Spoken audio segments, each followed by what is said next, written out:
जब पढ़ने बैठता हूँ तो ऑटोमेटिक माइंड डिस्टर्ब रहता है। अभी मैंने शुरुआत की है शुरू से कॉम्पिटिटिव एग्जाम्स की। ठीक है। तो इसमें मतलब माइंड एक जगह स्थिर नहीं रहता है, प्लस थकान रहती थोड़ी। ओके। तो पढ़ने का थोड़ा वो नहीं बैठता, क्या करूँ? कब से हो रहा है दोस्त आपके साथ ये? सर ये बिल्कुल, अभी तो मैं वैसे सुबह तो स्कूल में टीचिंग कराता हूँ, तो उसके बाद में जब मैं बैठता हूँ ना, अभी साल भर ही मान लो आपको। साल भर से ऐसी स्थिति है आपके साथ में? जी जब पढ़ने बैठते हो तो पढ़ने का मन नहीं करता? जी। और फिर पढ़ाई कितनी हो पा रही है अभी? पढ़ाई तो 0% ये सब, अभी तो कोई मतलब नहीं। एक मन तो ऐसा करता है कि अभी कोई वैकेंसी नहीं है तो अपन बाद में पढ़ लेंगे। ऐसे मतलब माइंड भटकता रहता है सर। ओके। तो एक काम कीजिए दोस्त, एक सबसे जो इम्पोर्टेंट थेरेपी है वो आपके लिए ये है कि जैसे आप पढ़ाई शुरू कर रहे हैं ना, तो पढ़ाई शुरू करने से पहले 2 बार रिवर्स काउंटिंग कीजिए। इसको फ्री छोड़िए आराम से पूरे।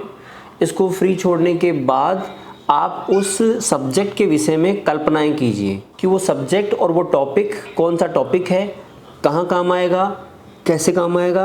आपके मन में यदि कन्फ्यूज़न है कि वो टॉपिक जो हैं वो अभी एग्ज़ाम नहीं है, वो नहीं है, तो आप अपने ही मन से पूछिए कि वो टॉपिक और कहाँ कहाँ काम आ सकता है।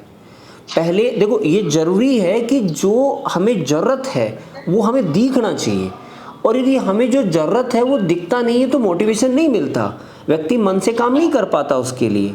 तो पहले तो बैठ के देखिए, आप आराम से बैठ के एक बार देखिए कि वह टॉपिक कहाँ कहाँ काम आएगा, कैसे कैसे काम आएगा। क्योंकि जो भी आप टॉपिक पढ़ रहे हैं वो ऐसा तो नहीं किसी पर्टिकुलर एक एग्ज़ाम में काम आएगा, और भी बहुत सारी एग्ज़ाम में काम आता होगा।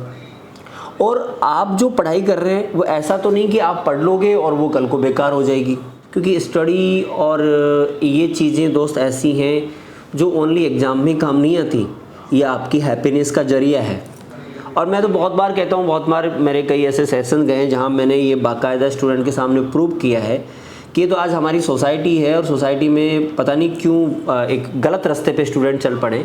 बाकी अध्ययन तो एक एन्जॉय का साधन है। मैंने बहुत बार प्रूव किया है कि ये एन्जॉय लेने का तरीका है। जब मेरा मन नहीं करता कि कुछ भी करने का, तो फिर मैं पढ़ना शुरू करता हूँ। और पढ़ना है क्या? पढ़ना एक प्रकार से मैं ये समझता हूँ कि मेरे मनोरंजन का कार्य है। जो उसको उस वे से हमने लेना बंद कर दिया और मनोरंजन के साधन हमने कहीं और खोज लिए हैं, इसलिए ये दिक्कत है। तो इसलिए अभी जब आपके पास कि आपके एग्ज़ाम भी नहीं है, आपके साथ और भी कोई दिक्कतें हैं, दिमाग में कुछ चलता रहता है, तो आप ये समझिए कि पढ़ाई हम एंजॉय के लिए कर रहे हैं, और एंजॉय के लिए पढ़ना शुरू कीजिए। और मैं तो कहता ही हर किसी व्यक्ति को यही हूँ कि विदाउट मन तो कोई काम करना ही नहीं चाहिए, और हम हैप्पी नहीं है तो कोई काम करना ही क्यों।